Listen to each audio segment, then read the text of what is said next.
as a startup, your weapon is speed. You are not a corporate. You don't have the bureaucracy. You don't have to have board meetings. You don't have to have takes 9 months to make a decision. So but corporates or bigger companies and bigger, yeah, they have more money and more resources, so the only thing you're competing on is speed. So move really really fast. If you have an MVP, if you have an idea, just put it out there. Even if it's landing page, get some feedback, get pre-signups, do whatever it takes to, to keep moving.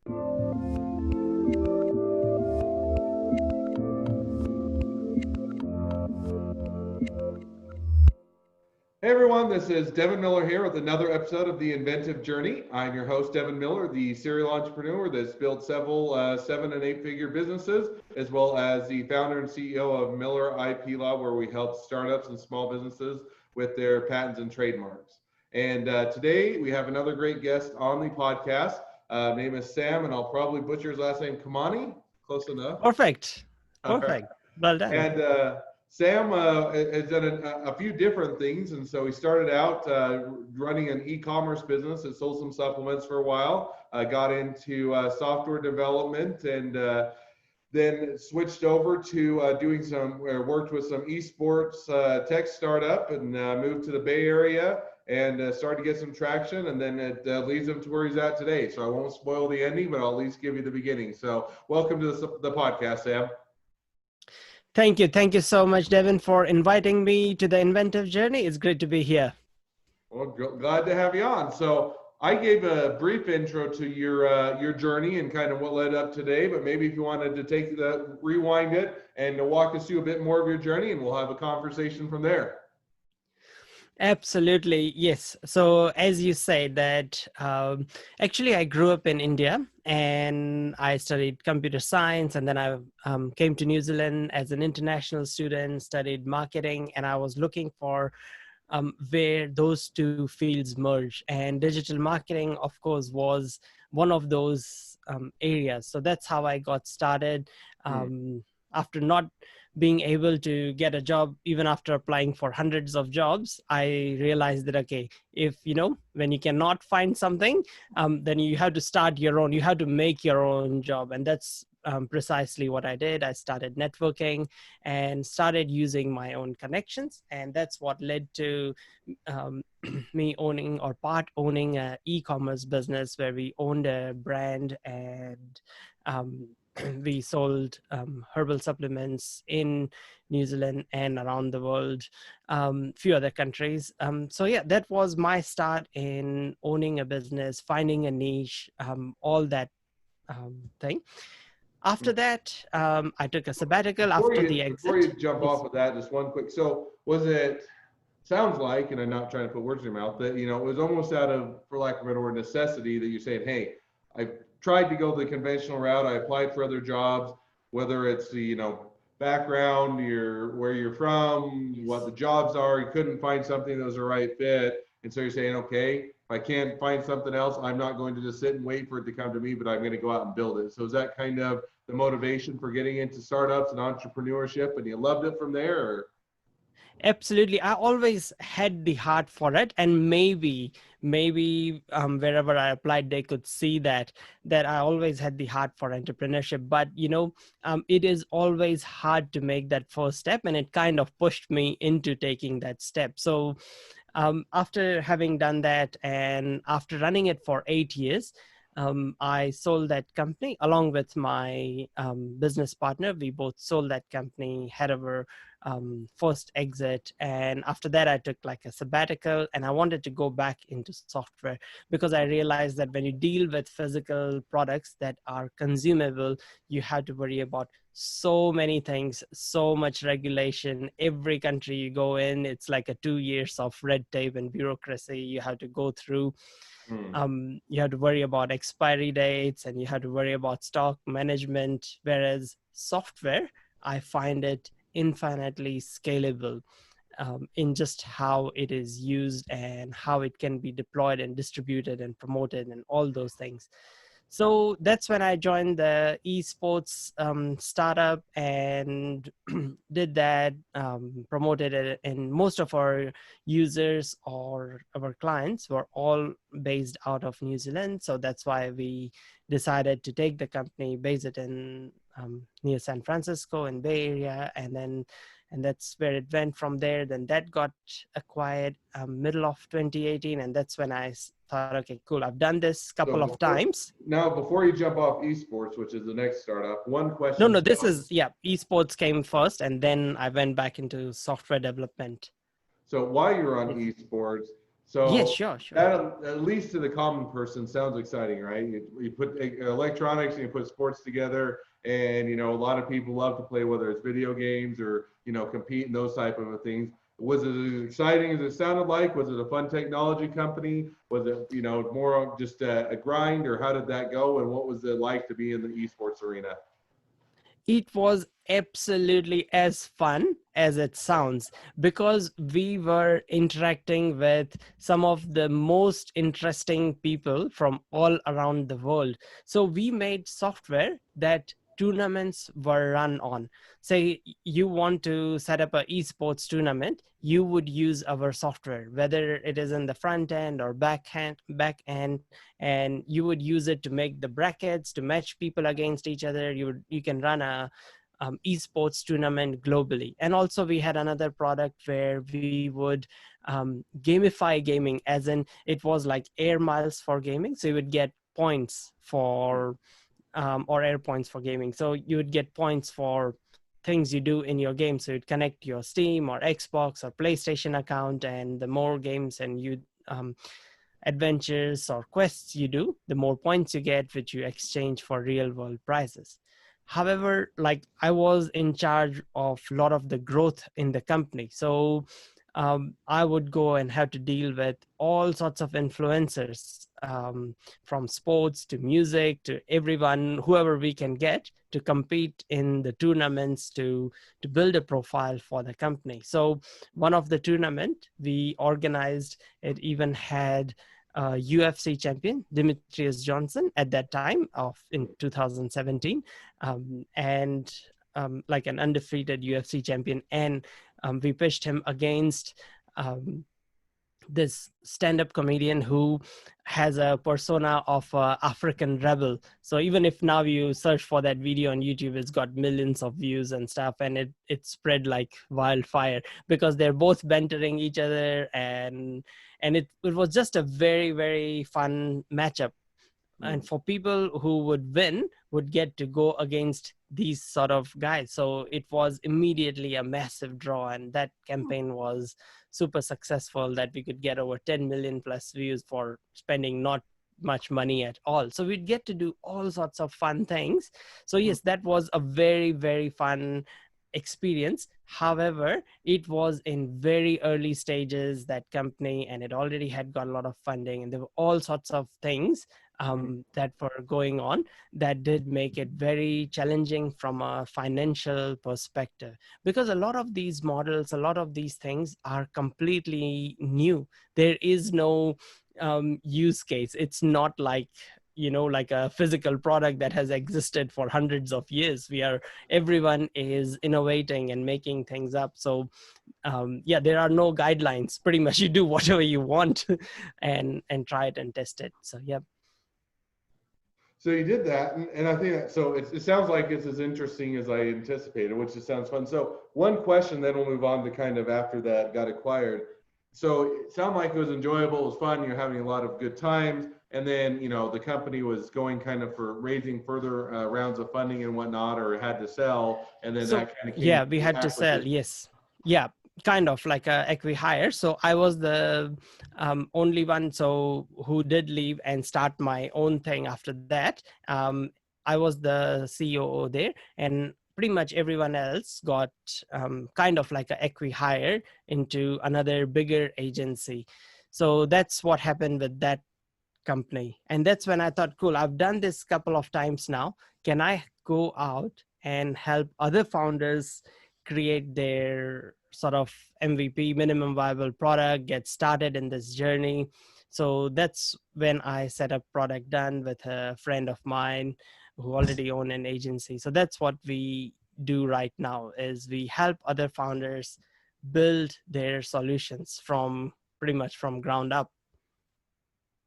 No, I think that makes sense. So question, or one maybe question for you, as you did that, you Sure. had acquisition of the company. Was it at that point that you decided, hey, I want to go do it? Was, because there's a few different ways it can play out. One would be you get Yes. acquired, leadership and ownership changes, and it's no longer fun. Another can be, hey, this is a Yes. good time to transition out. And while I love it, I've always had the dream of going do something else. I'm going to go build my own thing. Or it can be the third, which is new leadership came in, they wanted to, clean house type of a thing, and so they let you go. So kind of what was the motivation or the trigger for transitioning from that, the esports to what you're doing now?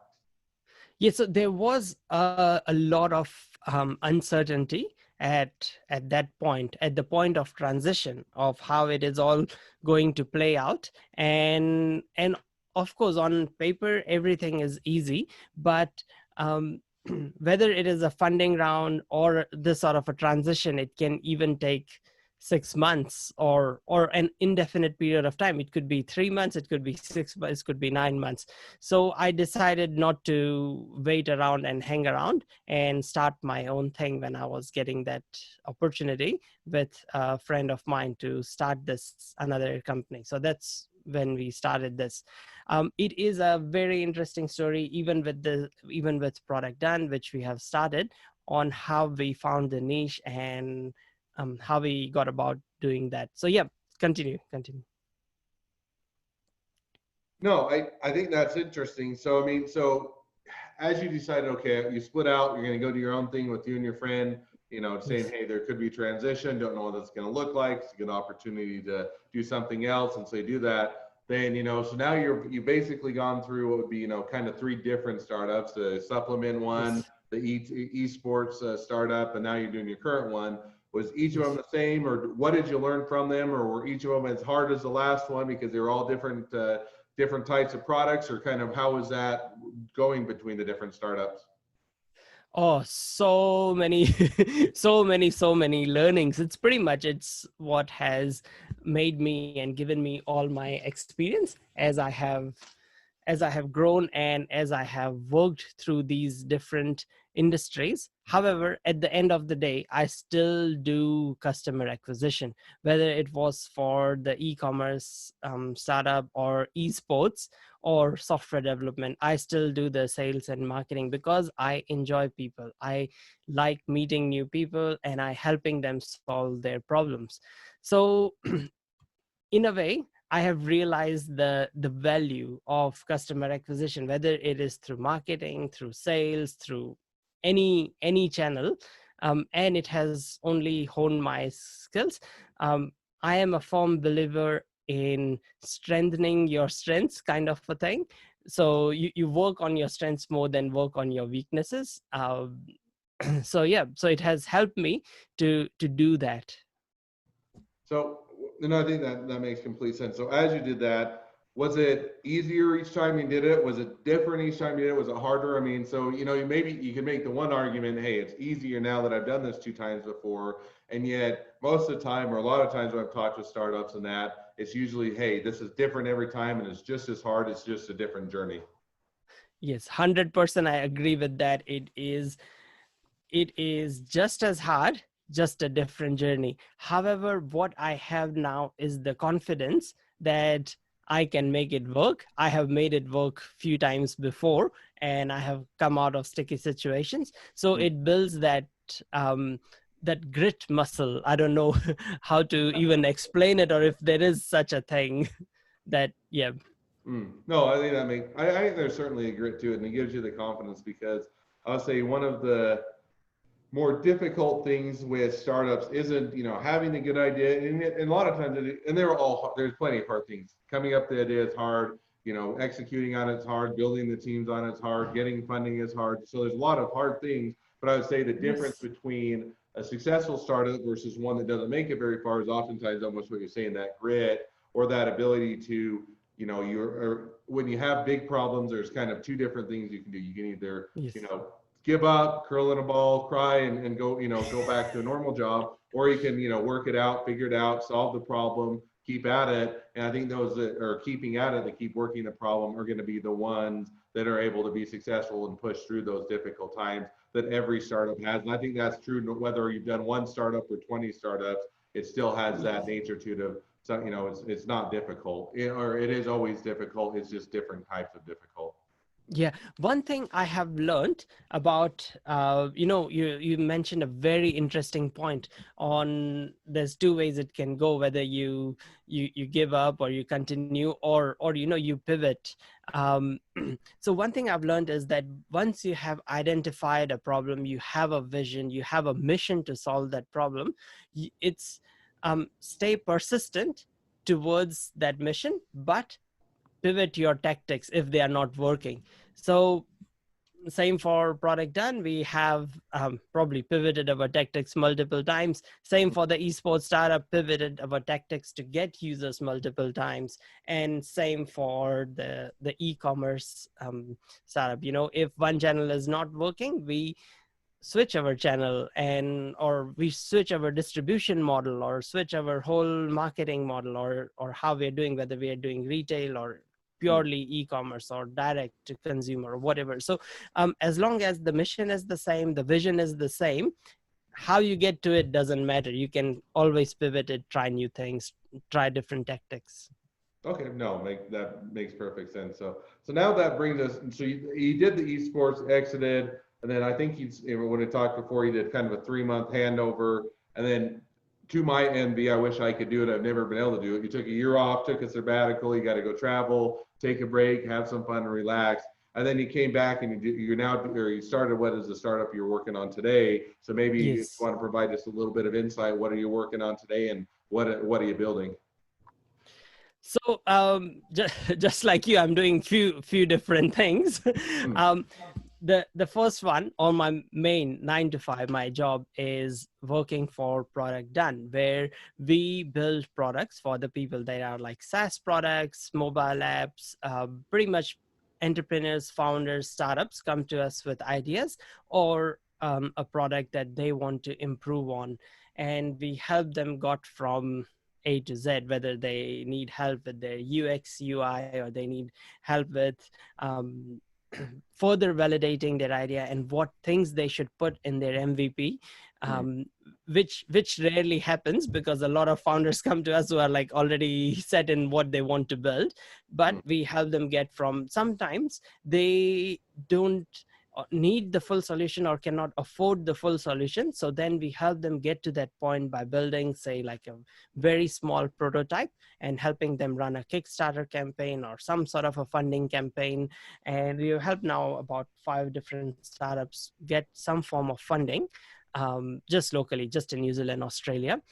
In this region, we have helped them because we know where they can reach out to and who they can go to and all that. So we help them with that. Doing this, initially when we started, we realized people had lots and lots of questions. It's once again, it comes down to this, this inventive journey and how did it start. So we thought, okay, cool. We are getting asked the same question. People are having the same problems around building a minimum viable product.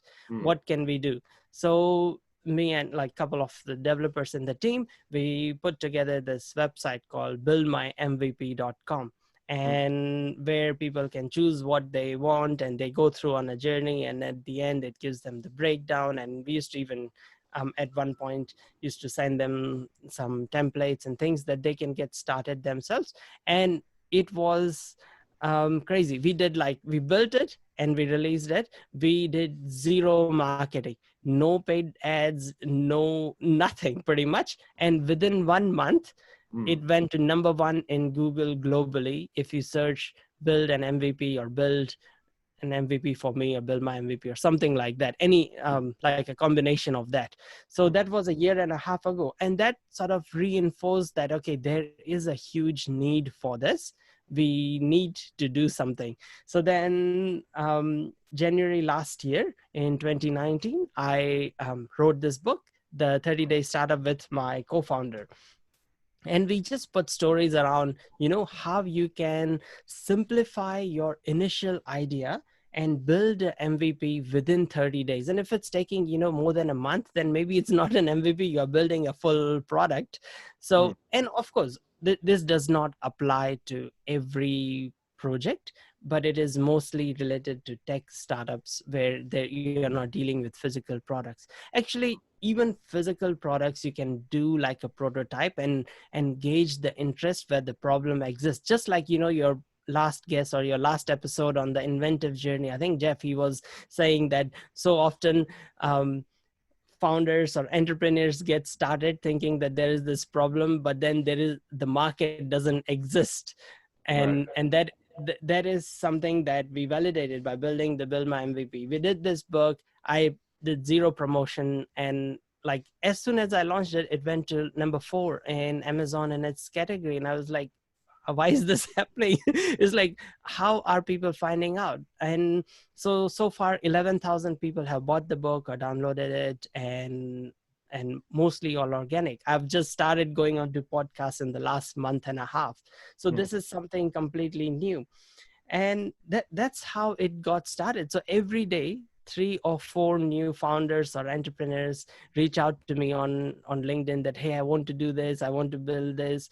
I have no funding, I have no idea where to start, I don't know what to do. mm, And that's what led to, like, about a month and a half ago, um, I kept on getting asked the same questions once again. So I started to get fed up. Not really fed up, but I'm saying the same things. Why don't I go and ask founders who have done it, people who have done it, who mm. have managed to raise funding, who have managed to build something, whether it is a service startup or product startup, or I interview investors who invest in these sort of startups and what do they look for.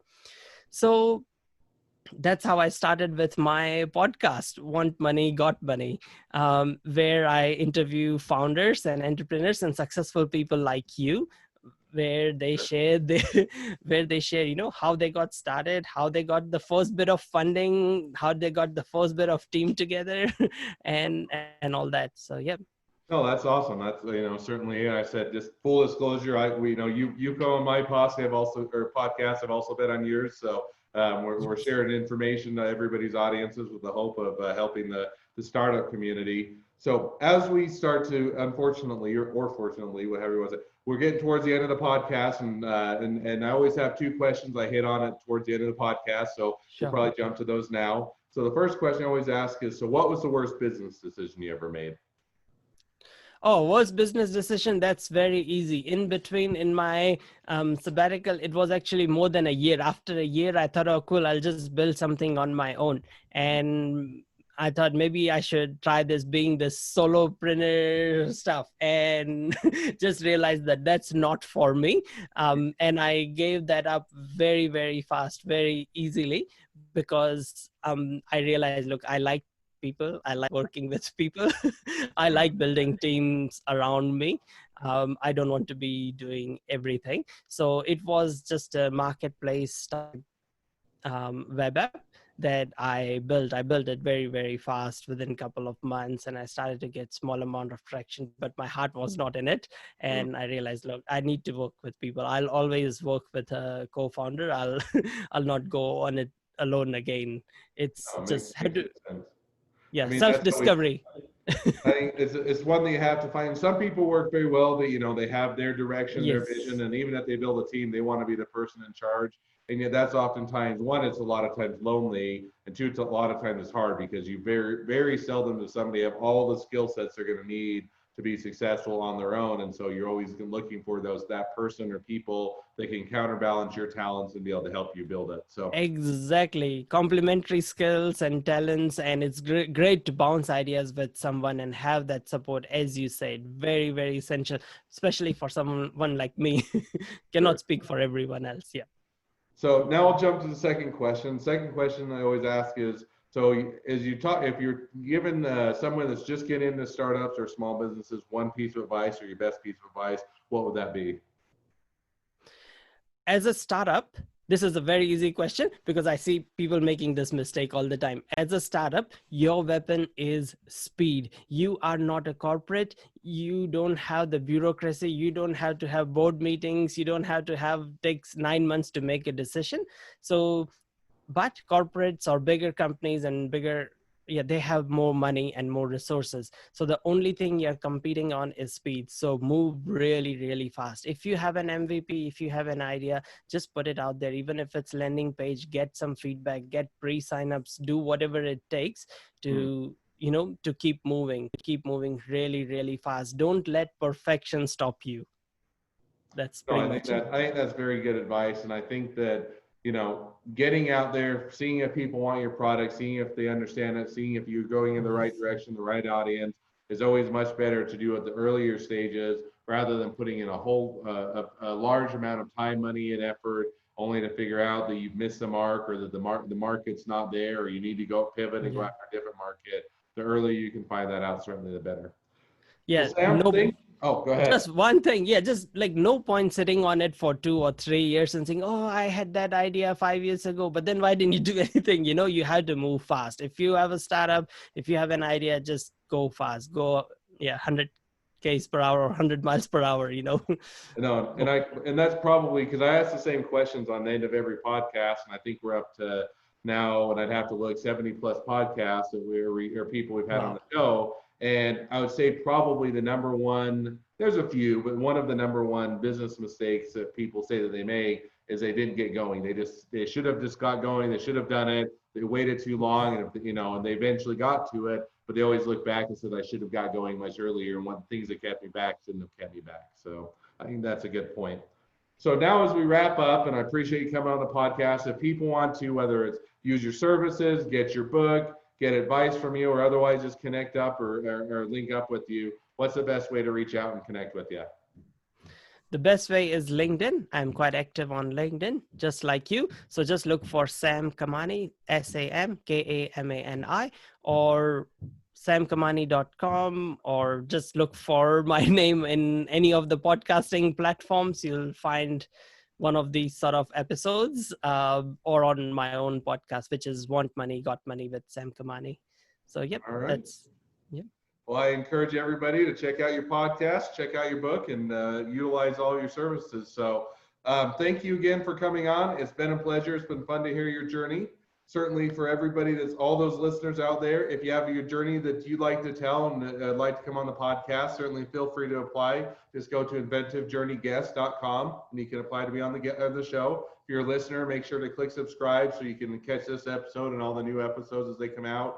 And last of all, if you need help with patents and trademarks, certainly feel free to reach out to us at Miller IP Law, and we're here to help. So thanks again, Sam. I wish the next leg of your journey even better than the last, and excited to hear how things continue to go for you. Thank you. Thank you so much, Evan. Thank you for inviting me, and best of luck. All right. Thank you.